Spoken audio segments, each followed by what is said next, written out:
जन्म शताब्दी पुस्तक माला 34 भगवान की पूंजी में हिस्सेदार बने। लेखक श्री राम शर्मा आचार्य। देवियों भाइयों, जमीन के भीतर बेशकीमती चीजें भरी पड़ी है। इसमें हीरा है, सोना है, कोयला है, लोहा है और न जाने क्या क्या भरा पड़ा है। जमीन की खुदाई करने पर हम इसमें तेल देखते हैं और दूसरी कीमती चीजें देखते हैं, पर बाहर हम सारी जमीन पर तलाश करते चले जाते हैं तो सिवाय घास पात के, कूड़े कचरे के कुछ भी दिखाई नहीं पड़ता। हीरा कहीं दिखाई नहीं पड़ता, सोना जमीन पर कहीं फैला हुआ नहीं पाया जाता। हमें वे कीमती चीजें पाने के लिए जमीन की गहरी खुदाई करनी पड़ती है। ठीक इसी तरह जब हमने अपने भीतर में, अपने गिरेबान में मुंह डाला तो हमें बड़ी कीमती चीजें दिखाई पड़ी। मैं चाहता हूं कि आप लोगों को यहां बुलाकर अपनी वही मन स्थिति आपके सामने दिल खोल करके दिखा पाता तो आप भी मेरी तरह धन्य हो जाते। मित्रों, मेरे फरिश्ते ने जिंदगी के दो कीमती हिस्से मुझे दिखाए, एक शुरुआत वाला और दूसरा आखिरी वाला हिस्सा। दोनों ही हिस्से इतने बेशकीमती थे कि इनके बराबर और कोई कीमती चीज किसी की जिंदगी में हो ही नहीं सकता। जिंदगी का पहला वाला सिरा मेरे फरिश्ते ने मुझे दिखाया और मैंने देखा कि भगवान ने बेशकीमती नियामत मेरे हाथ में सौंप दी है। कितने बड़े हीरो का हार जिसकी कोई कीमत नहीं हो सकती और चीजों की बड़ी कीमत है, पर जिंदगी से बढ़कर और कोई नियामत दुनिया में हो ही नहीं सकती। जो भगवान इंसान को सुपुर्द करता है, मनुष्य की जिंदगी जो किसी और प्राणी को नहीं मिल सकी, मनुष्य की जिंदगी जिसके लिए देवता तरसते हैं और ये कहते हैं कि हमको मनुष्य की जिंदगी मिलनी चाहिए क्योंकि इसमें कर्म का भी आनंद है। देव योनि में कर्म का आनंद नहीं है। देवता भोग योनि है और पशु भी भोग योनि है, पर मनुष्य योनि में खट्टे मीठे आनंद है। वह कर्म भी कर सकता है और भोग भी सकता है। ऐसा सुर दुर्लभ मनुष्य का जीवन जो किसी और प्राणी को नहीं मिला। 84 लाख योनियों में से किसी को नहीं मिला। 84 लाख योनियां, इतना बेशकीमती जीवन मुझे भगवान ने दिया है। सिर ऊंचा हो गया, सीना तन गया। मनुष्य का जन्म इतना सामर्थ्यवान है कि आदमी अगर इसका सही तरीके से इस्तेमाल कर सके तो दूसरा भगवान बन सकता है। मैंने इसे बड़े गौर से देखा, घूर घूर कर देखा, इसकी कीमत को देखा, नाप तोल करके देखा और मेरे फरिश्ते ने मुझे दिखाया। साथियों, इतनी बड़ी चीज पाकर इसका ठीक तरीके से इस्तेमाल करना भी एक बड़ी बात है। कोई बाप लाखों करोड़ रुपए की संपत्ति देकर जाए और उसके बेटे कपूत निकले, सारी की सारी दौलत को जुआखोरी में और शराबबाजी में खर्च कर डाले, तो कोई क्या कर सकता है? उसमें बाप की क्या गलती हो सकती है? इतनी कीमती चीज है, अब इसका मुझे ठीक से इस्तेमाल करना होगा। मेरे गुरु ने मुझे बताया कि देख, मानव जीवन कितना कीमती है, क्या तू इसे समझ पाया है? मैंने कहा हाँ, यह बेश कीमती है। इससे बढ़िया और कोई दौलत प्राणी के लिए नहीं हो सकती जितना इंसानी जीवन है। मैं धन्य हो गया, निहाल हो गया। मैंने जिंदगी का एक सिरा देखा जो मेरे फरिश्ते ने मुझे दिखाया। कब? आज से 55 वर्ष पहले। उन दिनों ये ही वसंत के दिन चल रहे थे। मित्रों, मेरे फरिश्ते ने मुझे एक और जिंदगी का हिस्सा दिखाया। वह कौन सा हिस्सा? वह आखिरी वाला हिस्सा। कौन सा वाला? जिस दिन आदमी की मौत आती है। मौत को मैंने देखा, एक बार देखा, 2 बार देखा, 3 बार देखा। 3 जन्मों का हाल जब मुझे दिखाया तो 3 बार अपने आप को मरते हुए देखा। मरते समय में आदमी को कितनी कसक, कितनी पीड़ा, कितना पश्चाताप, कितनी व्यथा कितनी जलन, कितना हाहाकार उसके भीतर होता है। वे सारी की सारी घटनाएं न सिर्फ दृश्य मैंने देखा है, बल्कि मैंने जलते हुए अपना शरीर देखा और वह कसक, वे पीड़ाएं भी देखी जो मैंने गंवा दी थी। जिंदगी मामूली कामों में खर्च कर डाली, कसक का कोई ठिकाना न रहा, पश्चाताप का कोई ठिकाना न रहा, क्रंदन का कोई ठिकाना न रहा, हाहाकार का कोई ठिकाना न रहा, चित्कार का कोई ठिकाना न रहा। हाँ, मैंने कैसी भूल कर डाली।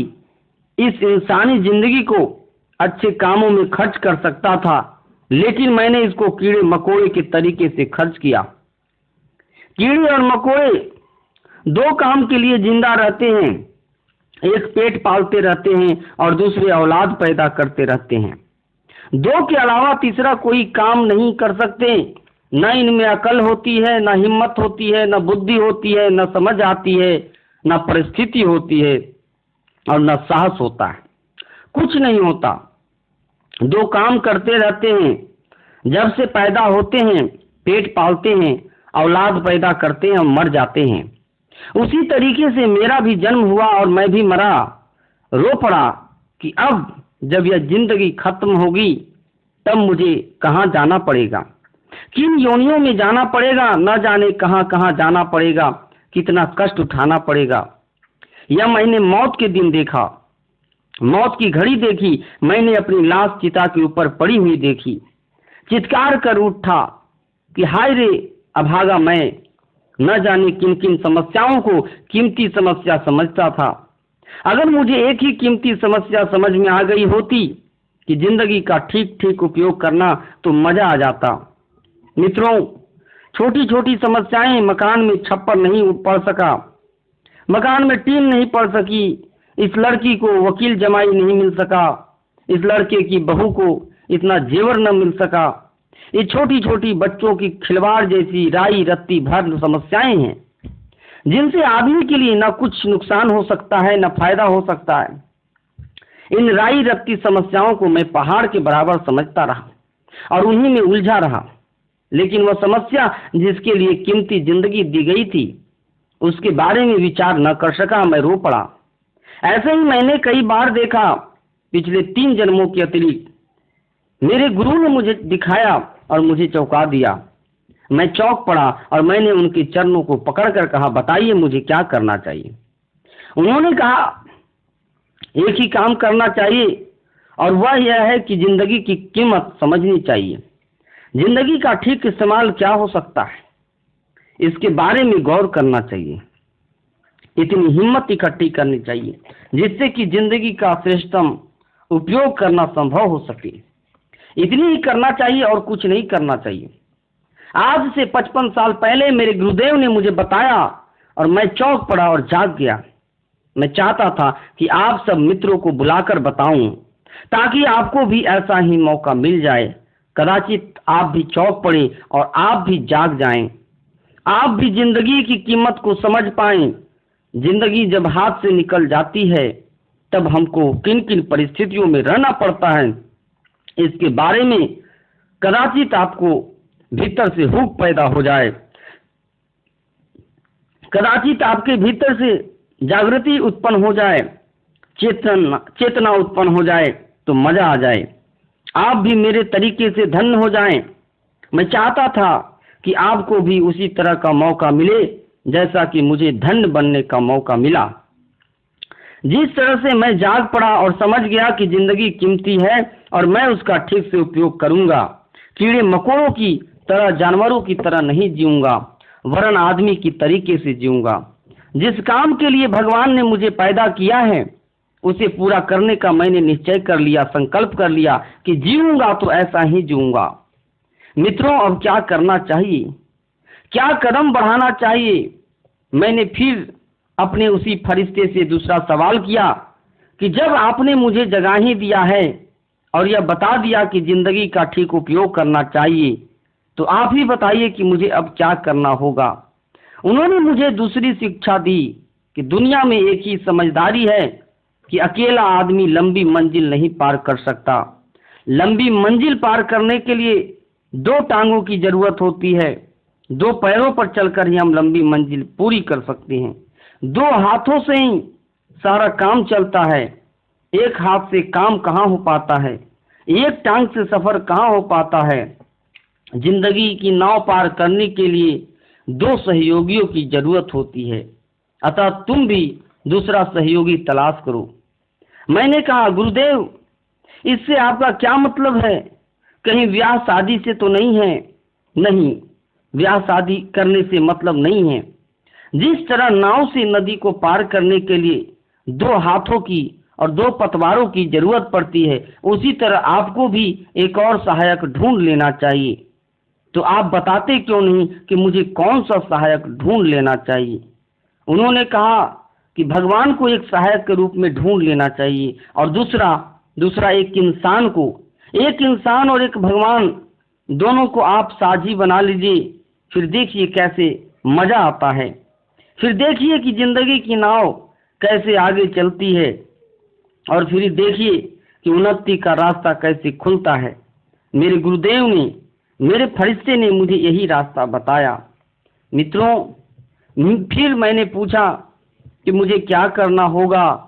उन्होंने कहा कि तुम्हें मालूम नहीं है कि जो दुकानदार होते हैं, व्यापारी होते हैं, वे क्या काम करते हैं? आप ही बताइए, मुझे तो मालूम नहीं है। उन्होंने कहा कि वे बैंक के साथ साझेदारी कर लेते हैं। कैपिटल बैंक का होता है, 75% पैसा बैंक से आता है, 25% अपना होता है। गवर्नमेंट भी ऐसे ही लोन देती रहती है। जमीन अपनी खरीद लीजिए और लोन सरकार से ले लीजिए। कारखाना अपना लगा लीजिए, मशीनें अपनी लगा लीजिए, कैपिटल बैंक का इस्तेमाल कीजिए। बैंक बराबर देती रहती है। भगवान एक बैंक है। अगर हम इसकी साझेदारी अपनी जिंदगी में कर लें तो हमारे जीवन की तिजारत और हमारे जीवन का व्यापार ठीक तरीके से चल सकता है। अकेले चलाएंगे तब बेटे, अकेले तो बहुत मुश्किल है। अपनी भुजाओं की ताकत से, अपने पुरुषार्थ से, अपनी अकल से हम बहुत थोड़ी मंजिल पार कर सकते हैं। लेकिन अगर एक टांग हमारी और एक टांग भगवान की, इस तरह की साझेदारी हो जाए तो मजा आ जाए। भगवान से साझेदारी कैसे होगी बताइए? साझेदारी के बारे में घर वालों ने और दूसरों ने मुझे जो बात बता रखी थी वह तो एक मजाक जैसी मालूम पड़ी, दिल लगी जैसे मालूम पड़ी कि प्रार्थना कीजिए, पूजा कीजिए, बस साझेदारी खत्म। नहीं साहब, इस तरीके से साझेदारी नहीं हो सकती। साझेदारी की कुछ शर्तें होती हैं। बैंक पैसा देता है, लेकिन उसकी भी दो शर्तें होती है। एक शर्त यह है कि आपने जिस काम के लिए पैसा लिया हुआ है उस काम में खर्च कीजिए। आपने मशीनें खरीदने के लिए पैसा लिया है, आपको अपने कुएं में ट्यूबवेल लगाना है, आपको ट्रैक्टर खरीदना है, यही लिखा है ना आपने? नहीं साहब, अब ट्रैक्टर खरीदने से क्या फायदा? अब तो हम उसी पैसे से ब्याह शादी करेंगे और तमाशा करेंगे। नहीं बेटे, यह गलत बात है। बैंक वाला नीलाम करा लेगा और जो कुछ पैसा दिया होगा उसका रिफंड मांगेगा और फिर आपको तंग करेगा। आपको जिस काम के लिए पैसा मिला है केवल उसी काम में खर्च कीजिए और किसी में मत कीजिए। यह बैंक की शर्त नंबर 1। बैंक क्या है? बैंक माने भगवान, भगवान का अनुग्रह। आपने जिस काम के लिए प्राप्त करने की कोशिश की है उसे उसी काम में खर्च कीजिए। यह भगवान का प्यार और अनुग्रह नंबर 1। नंबर 2, ब्याज समेत उसे वापस कीजिए। मूलधन देने की कसम खाइए और यह कहिए कि हम आपका न केवल मूलधन देंगे वरन आपका धन ब्याज समेत वापस करेंगे। तभी बैंक आपको पैसा देना शुरू करेगा। नहीं साहब, हम तो यह नहीं कर सकते। आपका ब्याज भी वापस नहीं कर सकते और यह भी वायदा नहीं कर सकते कि जिस काम के लिए हमने मांगा है उसी काम में खर्च करेंगे। तो फिर आपको कर्ज नहीं मिल सकता। तो फिर बैंक आपके कारखाने में कोई शेयर नहीं दे सकती और कोई सहायता नहीं दे सकती। भगवान के बारे में भी यही बात है, जिसके बारे में मेरे गुरुदेव ने कहा था कि तुमको भगवान का प्यार पाना चाहिए और भगवान की शक्ति और सहायता का सक्रिय लाभ उठाना चाहिए। इसके लिए क्या करना पड़ेगा? दूसरे लोग तो भगवान के साथ मखौल करते हैं, दिल लगी बाजी करते हैं। दिल लगी बाजी क्या होती है? यह होती है जैसे लाठी से थन छूना। कोई एक दिल लगी बाज था, उसने गाय का दूध पीने के लिए क्या किया, पोले बांस की एक नलकी ली और गाय के थन से लगाई और हुक्के के तरीके से दूर से ही दूध पीने लगा। एक ने पूछा, महाशय जी यह क्या कर रहे हैं आप? लाठी से गाय का दूध पी रहे हैं। नहीं साहब, लाठी से छूकर दूध नहीं पिया जा सकता। तो कैसे पिया जा सकता? पहले आप गाय पालिए, उसे घास खिलाइए, चारा खिलाइए। तो क्या गाय को चारा भी खिलाना पड़ेगा, दाना भी खिलाना पड़ेगा, पानी भी पिलाना पड़ेगा, रखवाली भी करनी पड़ेगी और गाय को धोना भी पड़ेगा? हाँ। नहीं साहब, अगर इतना झगड़ा है तो यह हम नहीं कर सकते। तो बेटे गाय का दूध नसीब नहीं हो सकता। नहीं साहब, मैंने तो यह सुना था कि लाठी लीजिए और उसकी नलकी को थानों में लगा दीजिए और चूस जाइए। इसके अतिरिक्त आपको और कुछ नहीं करना, न घास देनी है, न चारा देना है, न पानी पिलाना है, कुछ नहीं करना। क्या मतलब है इसका? इसका मतलब है कि माला घुमाइए और दूध पी जाइए। माला माने लाठी, लाठी गाय के थन से लगाइए और चूसते चले जाइए। बस हो जाइए माला माल, हो जाइए धन। आपको तो यही बताया गया है कि 11 माला जपिए और देवी को प्रसन्न कर लीजिए, हनुमान जी को प्रसन्न कर लीजिए, गणेश जी को प्रसन्न कर लीजिए, सबको प्रसन्न कर लीजिए। हनुमान चालीसा का पाठ करिए, चावल धूप दीप नैवेद्य चढ़ा दीजिए। यही तो आपको बताया गया है। हाँ साहब, अगर सारी दुनिया पागल है तो मैं भी पागल हूँ। हाँ बेटे, यह दुनिया सब पागल है। यह भगवान को अहमक समझती है। अहमक माने जड़मती, मूर्ख। अहमक माने विवादमी, जो केवल चापलूसी के आधार पर, छोटे मोटे उपहार देने की कीमत के आधार पर जिस चीज से फायदा उठाने का प्रयास करते हैं। लेकिन भगवान बड़े समझदार आदमी का नाम है, भगवान बड़े जिम्मेदार आदमी का नाम है। भगवान ने इतनी बड़ी दुनिया बनाई है, कायदे कानून बनाए हैं, नियम और मर्यादाएं बनाई हैं। यह नहीं हो सकता कि आप खुशामद के सहारे, चापलूसी के सहारे और छोटे मोटे धूप बत्तियों का सहारा लेकर उसकी कृपा प्राप्त कर सके। मित्रों, मैंने अपने गुरुदेव से कहा कि तो फिर आप ही बताइए कि मुझे क्या करना पड़ेगा। उन्होंने कहा कि भगवान को अपनी जिंदगी की तिजारत में हिस्सेदार बना लीजिए। मैंने भगवान को अपनी जिंदगी की तिजारत में हिस्सेदार बना लिया। कैसा हिस्सेदार? जैसे कि बैंक में वो आदमी हिस्सेदार हो जाता है जो बैंक की पूंजी में अपना हिस्सा लगाता हुआ चला जाता है। मैंने भी भगवान के बैंक में अपनी पूंजी लगानी शुरू कर दी और भगवान ने भी अपनी पूंजी देना स्वीकार कर लिया। पहले ही दिन से भगवान की पूंजी मुझे मिलती हुई चली गई। जिस काम के लिए दरखास्त दी थी, जिस काम के लिए दरखास्त दी थी, मुझे अमुक काम के लिए आपकी पूंजी की जरूरत है, उसी काम के लिए मैंने खर्च किया। भगवान की कृपा, भगवान का अनुग्रह, भगवान का प्यार पाने के लिए मैंने खर्च नहीं किया। मुझे उसकी जरूरत क्या थी?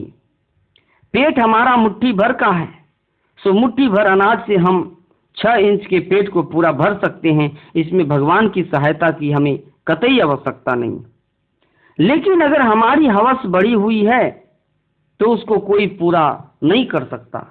रावण की हवस पूरी नहीं हो सकी, कंस का हवस पूरी नहीं हो सकी, हिरण्यकशिपु की हवस पूरी नहीं हो सकी, सिकंदर की हवस पूरी नहीं हो सकी। अगर आपकी भी हवस बढ़ी हुई है तो फिर भगवान भी उसे पूरा नहीं कर सकते। अगर वह इस मिट्टी में स्वयं भी गिरे तो भी आपकी हवस को पूरा नहीं कर सकता। मित्रों, अपनी जरूरत के लिए आपको भगवान के सामने खुशामद करने और नाक रगड़ने की कोई भी जरूरत नहीं। भगवान ने 2 देवता पहले ही हमारे सुपुर्द कर दिए और यह कहा है कि ये देवता ही सामान्य मनुष्य की जिंदगी की जरूरतों को पूरा कर सकते हैं। और वे देवता हैं हमारे 2 हाथ, 6 फीट लंबा हमारा शरीर और 6 इंच लंबा हमारा पेट। हम घास खोद सकते हैं, रिक्शा चला सकते हैं और दूसरा काम कर सकते हैं। और अपना पेट भरने के लिए दाने मुहैया करा सकते हैं। हमारी अकल इतनी है कि तन ढकने के लिए कपड़े और शरीर को जिंदा रखने के लिए हम छाया अपनी अकल के सहारे इकट्ठा कर सकते हैं, अनाज पैदा कर सकते हैं। इसके लिए भगवान से क्या कहना? नहीं साहब, भगवान से दौलत मांगेंगे और संपत्ति मांगेंगे। आप दौलत क्यों मांगेंगे और किस काम के लिए मांगेंगे? अरे साहब, हम मालदार बनना चाहते हैं, बड़े आदमी बनना चाहते हैं और अपनी हवस पूरी करना चाहते हैं। नहीं बेटे, यह भगवान का काम नहीं है, यह दूसरों का काम है। इसका भगवान से कोई ताल्लुक नहीं है। नहीं साहब, हम तो लक्ष्मी जी की पूजा इसलिए करते थे। नहीं बेटी, लक्ष्मी जी की पूजा इस काम के लिए करने की जरूरत नहीं है, इसके लिए दूसरा रास्ता है। तुम तो वह रास्ता ही भूल गई, भटक गई। साहब, हम तो बच्चा पैदा करने के लिए हनुमान जी को खुश कर रहे थे। नहीं बेटी, हनुमान जी की पूजा करने की जरूरत नहीं है। हनुमान जी कैसे आपको बच्चे देंगे? उनके खुद बच्चे नहीं। तो फिर किसकी पूजा करूं? रावण की कर, क्योंकि रावण के 1 लाख पुत्र और 1.25 लाख नाती थे। हनुमान जी की पूजा से क्या लाभ जब उनके यहाँ बच्चे हैं ही नहीं? तो तुझे कहाँ से देंगे, पागल कहीं का। हनुमान जी की पूजा करेगा? साहब, हम तो शंकर जी की पूजा करते हैं। किस लिए करता है? इसलिए करता हूं ताकि धन मिल जाए। शंकर जी के पास धन था क्या? मकान था क्या? नहीं था। कपड़ा था क्या? नहीं था। नंग धड़ंग मरघट में पड़े रहते थे। उनके अपने घर में तो लक्ष्मी है ही नहीं, तुझे और लक्ष्मी दे जाएंगे। गुरुजी, मैं तो इसलिए भजन करता था। नहीं बेटी, इसके लिए भजन करने की जरूरत नहीं है। मित्रों, असली अध्यात्म जिसको पाकर मैं निहाल हो गया, धन्य हो गया, उसका तरीका आपको समझा रहा था, उसकी साइंस और फिलॉसफी समझा रहा था, जो आज से 55 वर्ष पहले मुझे दिखाई और समझाई गई थी। सारी जिंदगी मैं उसी पर चला और अपनी जिंदगी में भगवान को हिस्सेदार बना लिया। जो जिंदगी की दौलत है उसमें से मैंने शरीर को भी अपना हिस्सा दिया और भगवान को भी हिस्सा दिया। कमाई में दोनों हिस्सेदार हैं। जो हम कमाते हैं, हमारे पास जो संपत्ति है, मसलन श्रम, बुद्धि, साधन, समय, ये भगवान की दी हुई संपदाएं। हम अपने जीवन की कमाई में इसे कमाते हैं। श्रम इस वक्त हमारे पास है, श्रम की ताकत हमारे पास है, पैसे की ताकत हमारे पास है। इसे हम दोनों में बांट देंगे, शरीर को भी देंगे, क्योंकि यह हमारी सवारी है, यह हमारा घोड़ा है। घोड़े के लिए भी घास चाहिए, उसे घास नहीं देंगे तो हमको लंबा सफर तय करना है। घोड़ा जिएगा कैसे? शरीर को खुराक हम जरूर देंगे, कितनी खुराक देंगे इसके बारे में भी तय करना पड़ा। यह कहा गया कि जिस देश के हम नागरिक हैं, जिस देश में हम रहते हैं, वहाँ औसत भारतीय स्तर का स्टैंडर्ड हमारा होना चाहिए, औसत भारतीय स्तर का हमारा लक्ष्य होना चाहिए। हिंदुस्तान अपने सामान्य नागरिक को क्या भोजन दे सकता है, क्या वस्त्र दे सकता है, उसे किस स्तर की जिंदगी जीनी पड़ सकती है, यही हमारा स्टैंडर्ड है। आप अमेरिका में जन्मे हैं तो आपका स्तर दूसरा हो सकता है। अमेरिकी नागरिक को खर्च करने के लिए जो पैसा मिलता है उसमें से आप खर्च करें और उस स्टैंडर्ड का जीवन जिए। अगर आप यहाँ बढ़िया स्तर बनाते हैं, ऊंचा स्तर बनाते हैं, तो यह एक गलत बात है। फिर यह आध्यात्मिक जीवन नहीं रह जाता। सामान्य स्तर का जीवन यापन करने के लिए जो खर्च करने की जरूरत थी, हमने अपने शरीर के लिए खर्च किया। अब रही कुटुंब की समस्या। कुटुंब की समस्या का समाधान करने के लिए अपने कुटुंबियों को उनकी मनमर्जी की दौलत उनके सुपुर्द कर देने से समस्या का हल नहीं हो सकता। विचार करना पड़ता है, विचार करना पड़ा। जिनके कर्जे हमारे ऊपर चढ़ चुके हैं वे भी इसमें हिस्सेदार हैं। जिनका कर्ज चुकाना भी बाकी है, अभी हमको माँ का कर्ज चुकाना बाकी है, बाप का कर्ज चुकाना बाकी है। बाप की इतनी लंबी जिंदगी से हमने खाया है और अपनी माँ का हमने दूध पिया है। सबसे पहले हम इनका कर्ज चुकाएंगे, साहूकारी तब करेंगे। माता पिता के बाद छोटे भाई बहन का, छोटे बच्चों का भी कर्ज चुकाना। छोटे भाई बहनों को पढ़ाना पड़ेगा और उन्हें अपने पैरों पर खड़े होने लायक बनाना पड़ेगा। हमें उनके लिए भी खर्च करना है। नहीं साहब, हमारे घर में छोटा बच्चा है, मैं तो बेटे को ही दूंगा और 4 बेटे पैदा करूंगा और उन पर 4 लाख खर्च करूंगा। बेईमान कहीं का, केवल बेटे को ही देगा, अन्यों को नहीं। मित्रों, मेरी आंखें खोल दी भगवान ने और ये कहा कि तू हमारी जिंदगी में हिस्सेदार है, तू हमारे लिए काम कर। मित्रों, मेरी आंखें वहीं से और उसी दिन से खुल गई। आंखें खुल जाने का मतलब है अध्यात्म का प्रकाश मिल जाना। जिस प्रकाश के लिए हम प्रार्थना करते हैं, तमसो मां ज्योतिर्गमय, अर्थात हे भगवान आप प्रकाश दीजिए, जीवन में चमक पैदा कीजिए। चमक किसे कहते हैं?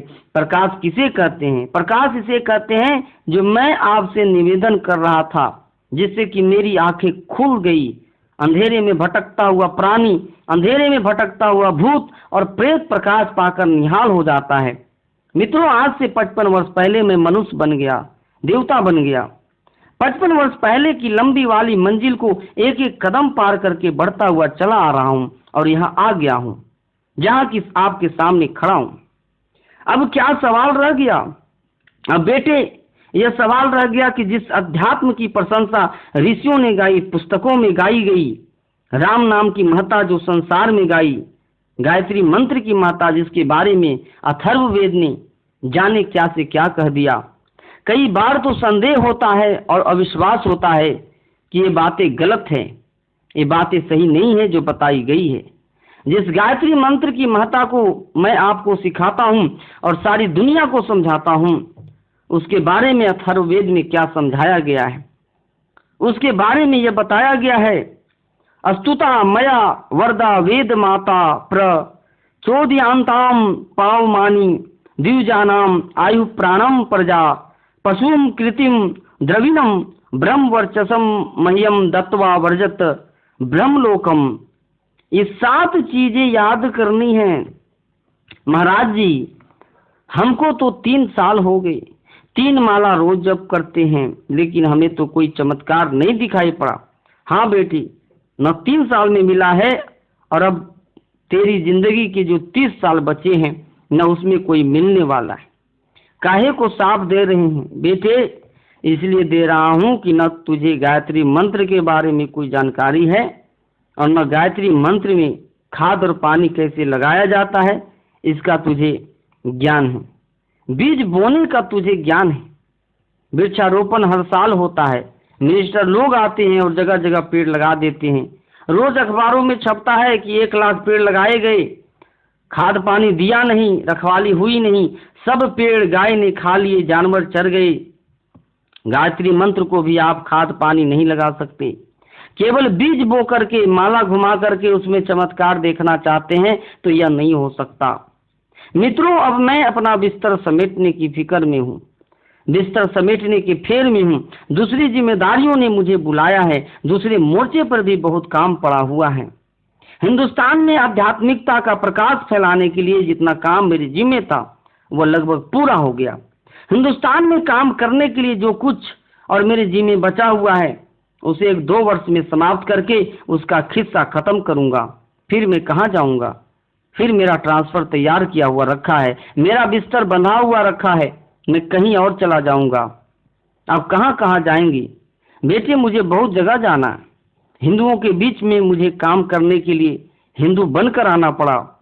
अब कहाँ जाना पड़ेगा आपको बेटे? सारे हिंदुस्तान में तो हिंदू 32-33 करोड़ हैं और 2 करोड़ बाहर हैं। सारी दुनिया में 33 करोड़ हिंदू हैं, अभी और कौन है जहाँ आप जाएंगे? बेटे 80 करोड़ मुसलमान हैं, संभव है मुझे वहाँ जाना पड़े। क्या आप वहाँ भी यही हिंदुओं की तरह क्रांति करेंगे? बेटे यही क्रांति मैं वहाँ भी कर सकता हूँ। फिर बहुत जगह मेरे ट्रांसफर बने हुए पड़े हैं, मैं बिस्तर उठाने वाला हूँ। साथियों, मैं आपको यहाँ क्यों बुलाता हूँ? मैं आपको यहाँ सम्मेलनों के लिए, उद्घाटनों के लिए नहीं बुलाता हूँ, समारोहों में भाग लेने के लिए आपको नहीं बुलाता हूँ। मैं किस लिए बुलाता हूँ?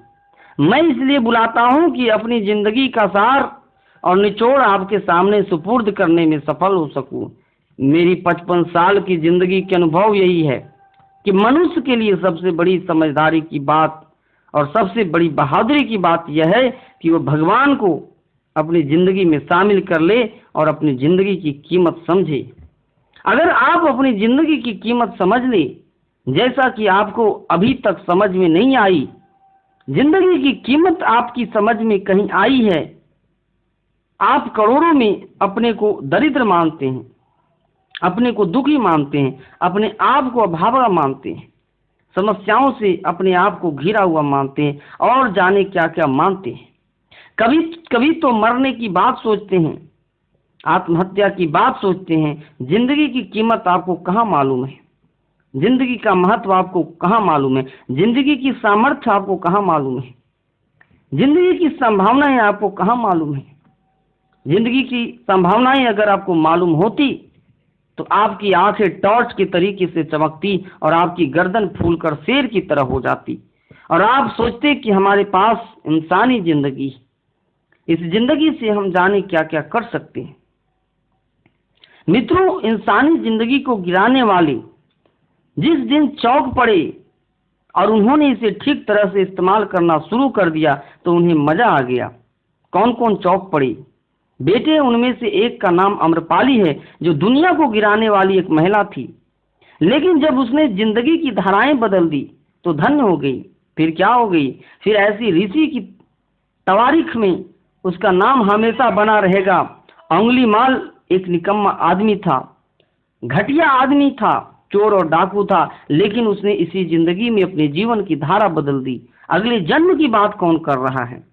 हम तो इसी जन्म की बात कहते हैं। अरे साहब, अगले जन्म में संत हो जाएंगे, स्वर्ग में चले जाएंगे। नहीं बेटे, अगले जन्म में नहीं, इसी जन्म की बात कहते हैं हम। अंगुलीमाल ने अपने जीवन की दिशा धारा इसी जीवन में बदल दी और भगवान बुद्ध का दाहिना हाथ बन गया। अजामिल गीत गनी का तारे तारे सदन कसाई, क्यों महाराज जी? भगवान इन्हें तार देते हैं, बिल्कुल तार देते हैं। कैसे? तार देने का एक ही तरीका है कि आदमी चौंक पड़ता है और अपनी जिंदगी की दिशाएं बदल देता है। तो क्या भगवान ने विलोम मंगल को तारा? बिल्कुल तारा, लेकिन तारने से पहले उनको सूरदास बना दिया। तारने से पहले भगवान उनकी जिंदगी की दिशाएं बदल देते हैं। भगवान हमारा कल्याण करने वाले हैं कि नहीं, इसकी पहचान एक ही है कि हमारे जीवन के स्वरूप और हमारे जीवन की दिशा धारा को बदल दे। अगर भगवान हमारे जीवन की दिशा धारा को बदल नहीं रहे हो तो जानना चाहिए कि हमारी कल्पनाएं निरर्थक है। हमको भगवान में कोई रस आता है? भगवान से हमारा कोई संबंध है? बिल्कुल नहीं है। भगवान से अगर कोई संबंध रहा होता तो आपके जीवन की धाराएं बदल गई होती। तुलसीदास जी निकम्मे आदमी थे, आपने उनके सारे किस्से सुने हैं, लेकिन जब भगवान ने उनको प्यार किया तो क्या क्या हुआ। भगवान के प्यार में एक ही विशेषता है कि जैसे पारस लोहे को छुएगा तो उसे सोना बना देगा। तुलसीदास भी सोना बन गए, संत बन गए, ऋषि बन गए। महाराज जी, हमारे घर में पूजा की एक चौकी बनी हुई है, उसमें देवी की स्थापना है, गणेश जी की स्थापना है, हनुमान जी की स्थापना है। तो गणेश जी ने तुझे छुआ क्या? नहीं, मुझे छुआ तो नहीं। लक्ष्मी जी ने छुआ? नहीं। अगर छुआ होता तो बेटा तू सोना हो जाता, पारस हो जाता। नहीं महाराज जी, मुझे तो देवी सपने में दिखाई पड़ती है। मुझे नहीं मालूम क्या दिखाई पड़ती है बेटे। अगर देवी सपने में दिखाई पड़ती होती तो तू अपने जीवन में क्या से क्या बन गया होता। मित्रों, मैं आपको इसलिए बुलाया है कि अब जब मैं जाने की तैयारी में हूं, अगर आप में समझदारी हो तो आप एक हिम्मत करके दिखाएं कि भगवान के साथ रिश्तेदारी पैदा कर लें। रिश्तेदारी करने के बाद मनुष्य क्या पा सकता है? बेटे, मैं कुछ कर नहीं सकता। उदाहरण मैंने विषयों बार छापे हैं। रामकृष्ण परमहंस और विवेकानंद का किस्सा मैंने छापा है। ये मनुष्यों की सहायता की जोड़ियां छापी है। चाणक्य और चंद्रगुप्त का किस्सा, समर्थ गुरु रामदास और शिवाजी का खिस्सा छापा है। मानधाता और शंकराचार्य का खिस्सा छापा है। लाल बहादुर शास्त्री और जवाहरलाल नेहरू का किस्सा छापा है। इन जोड़ों से आप भी कुछ सीखें और आप भी भगवान से रिश्तेदारी बना लें। आज की बात समाप्त। ओम शांति।